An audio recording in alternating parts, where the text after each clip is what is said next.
Hi, I'm Kerry. I'm the host of Best of Us Investors. I'm trying to form a tribe of 1 million people who work together to determine where the opportunities are in the stock market. Not so much today, but for the future, because I think we're going through a evolution of our society, and it's being driven by some outside sources. And there's going to be an opportunity, unlike ever before, to make a lot of money in the stock market. So that brings me to a question that Nina Zaritsky asked me in the comments under my video today on July the 5th. And basically, she asked me, is Michael Burry right that we are going to have a crash that is going to make the subprime crisis crash look like just a bump in the road? Yeah, I think Michael Burry's right. I believe, if you go back to my videos, well, I wasn't doing videos in 2009, but I read a book, I guess it was in probably 7, called The $1 Trillion Meltdown. And I agreed with Michael. The real estate market was out of control and it was going to collapse. And then I subsequently read the book that was about his life, and that's The Big Short. And if you haven't seen the movie, it's on Netflix. Anybody who's in investing needs to watch that movie. But what you got to realize is Michael is saying there's going to be a crash now, and he's a lot of people are listening to him because he did predict the subprime crisis. But you need to know he predicted it on May 2nd, 2005. It didn't actually happen until September 15th in 2008 when Lehman Brothers filed bankruptcy. So there's a 3-year lag there. So he's very active right now on Twitter, predicting this crash, also predicting the meltdown of Bitcoin, and he hates Tesla. So he's become very active. So the question that Nina was asking me, is he right? And when should we get out of the stock market and wait for this crash to happen? That's what I want to address in this video, because I do not doubt that Michael is right. There is going to be a 10x crash, but the question is when. And that's what I want to talk to you right about after I inform you I'm not your financial advisor. I'm here only for education and entertainment. Be right back. Best of Us Investors presents Kerry Griegmeyer.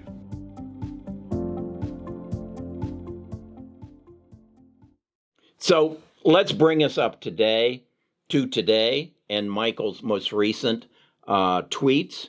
He has basically said, he has compared the position that the United States finds itself in right now as a result of increasing its money supply by 40% over the last year, in the same position Germany was prior to World War II, as they were in hyperinflation, and it took a wheelbarrow worth of German marks to buy a bag of potatoes. I don't think Nita and I went to the grocery store, and that situation is not here yet.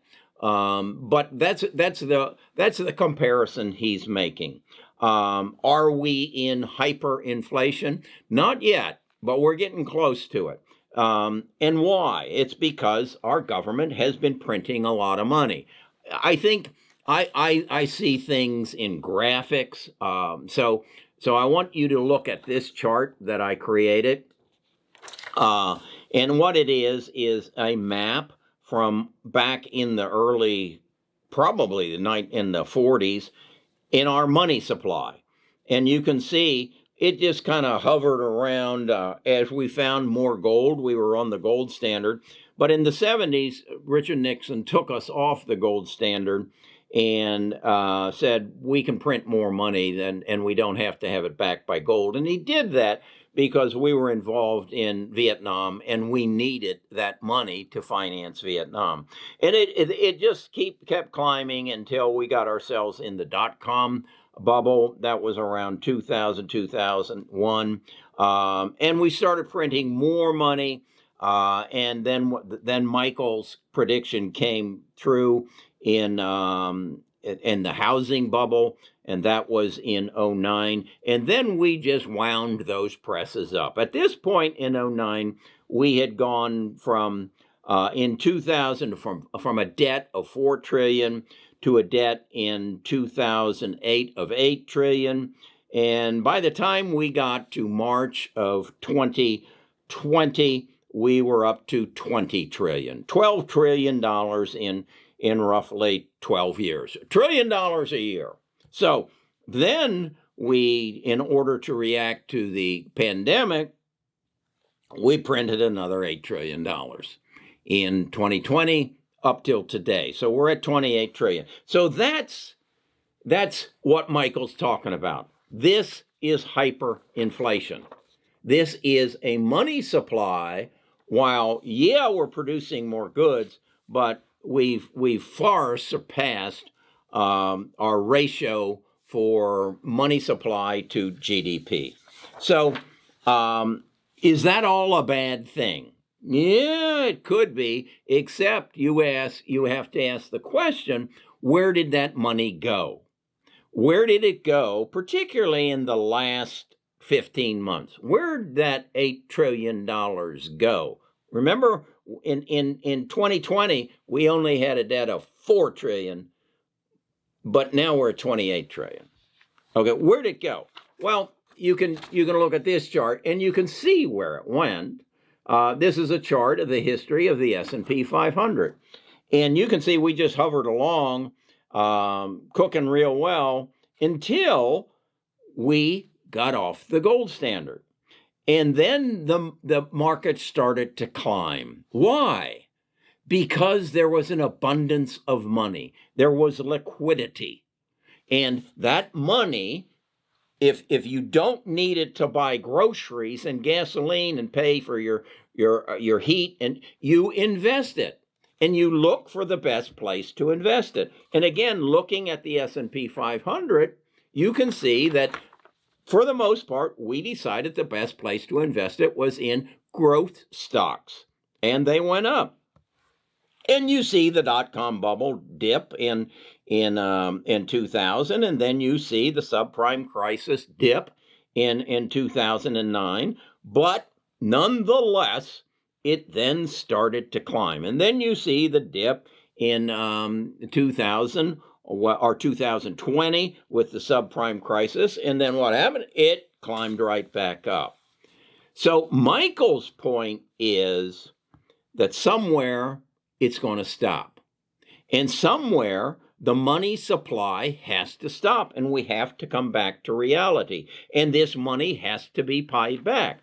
So the question becomes, when is it going to be paid back? Will it be paid back next month? Will it be paid back next year?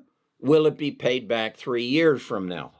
Okay, so if that's the question, then what's going to facilitate, what's going to change to stop the printing presses from flowing, the raising of taxes to get the money back into the Treasury to reduce the national debt? What has to happen? Well, I would say peace, tranquility. Everybody's on the same page. Are we anywhere near that right now? Well, let's ask. Okay, what happened 15 months ago? We entered into a pandemic. What did we do over those 15 months? We taught Al-Qaeda how to bring the world to its knees. No longer are they planning to fly airplanes into the Trade Center. No longer are they trying to convince people to put explosives in their underwear and go onto an airplane. They don't need to do that anymore. If they want to attack us, they merely give someone a virus and put them on an airplane to the United States, 20 people, put them on the subways, let them cough, and then say, we got the vaccine. How about $70 million? Okay? Do you think that's going on? Do you think Joe knows it's going on? Do you think that every president, prime minister, king, and ruler of the worlds know that's going on? Well, let me add some more mystery to the story. Just 2 months ago, we had the Colonial Pipeline shut down and ransomed for, I believe it was somewhere in the neighborhood of $5 million. And then they shut the J&D Food Company down, and they asked for $10 million. And then Friday, they hit us with over 1,000 companies and municipalities and hospitals shut down, and they're asking for $70 million. We're in World War III, and we're being hit in two fronts. What happened when we needed money to fight Vietnam? What happened in Europe when England and Germany and England and France and Italy needed money to fight World War II and to buy armaments from the United States? They printed money. That's what's going to happen now. They're oiling the presses as we speak, because our world has to come together and say, pandemic can never happen again. Cyber warfare can never happen again.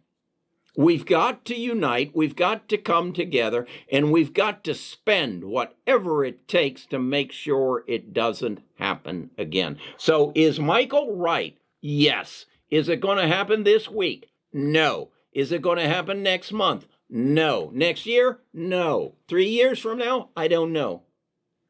It depends on how long we can shut these two villains down. And then wait and see what the next one is. But the beauty of all this is it can't happen. It cannot happen, meaning that we get rid of them unless every world leader comes together, gets in a kumbaya circle, and says, we're united. It's bigger than any of us, and we can't survive if we don't unite. So what does that take? That takes innovation. Where does that come from?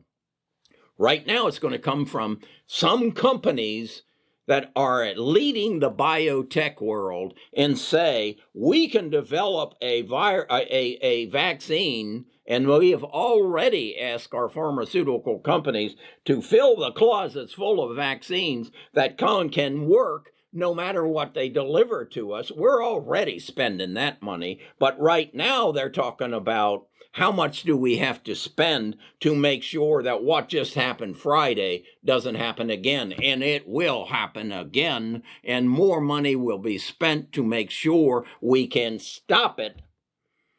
So, Nina, is Michael Burry right? Yes. The market will crash. Is it anytime soon? No. Where do you need to invest? Biotech and cyber security. Now, what do you invest in? I think I know.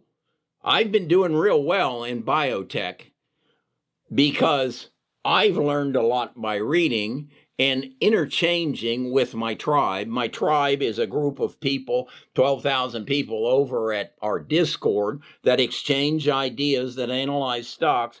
And we're working right now on an artificial intelligence element to analyze stocks within our tribe so that we can pick out the cybersecurity stock, the biotech stock, that's selling right now for $2 and going to be a $2,000 stock. rather than buying the $2,000 stock that might go to $3,000. We're looking for the small guy. We're digging deep. We're doing what Michael Burry does. Don't just look at the surface. Just don't read just Motley Fool and Seeking Alpha. Read their annual reports. Listen to their reports.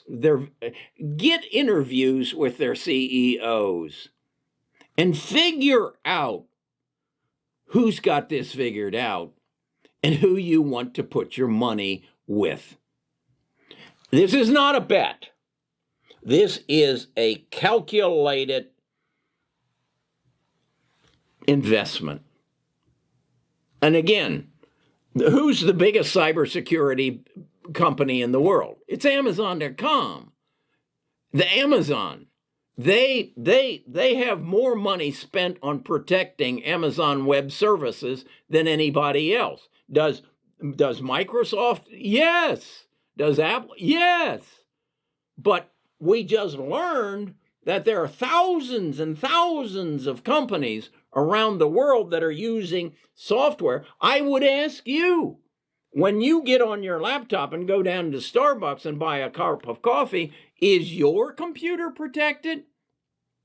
Have you gone down into my description and gone to Surfshark, where I've gotten you a 30-day free trial? Have you done that? Don't throw a lot of stones at these municipalities who just got invaded. You aren't doing it for yourself. And until we get that mentality that everybody has to take care of their own data, these people are going to feed on us. It's World War III. Biotech and cyber. Missiles are out. Missiles were last year's weapons. Tanks? Oh, come on. We fly drones over you and missile you. No. It's a new world. You need to invest in this new world. If you like this kind of video, can't imagine why you would, give it a thumbs up. If you want to be a part of this movement to find the stocks that are going to benefit from the terrible predicaments we find ourselves in today, the ones who are going to come solve today's problems, join us. Go to bestofusinvestors.com.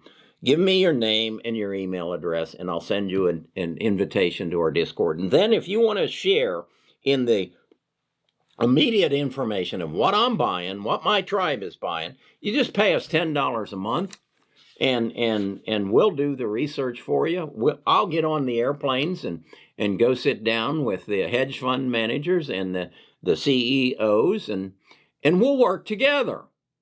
You know, this is a team sport. If you didn't know that, you don't recognize who you're playing against. BlackRock, that's a team. You're one person. Okay, I'll talk to you next week. No, I'll talk to you tomorrow.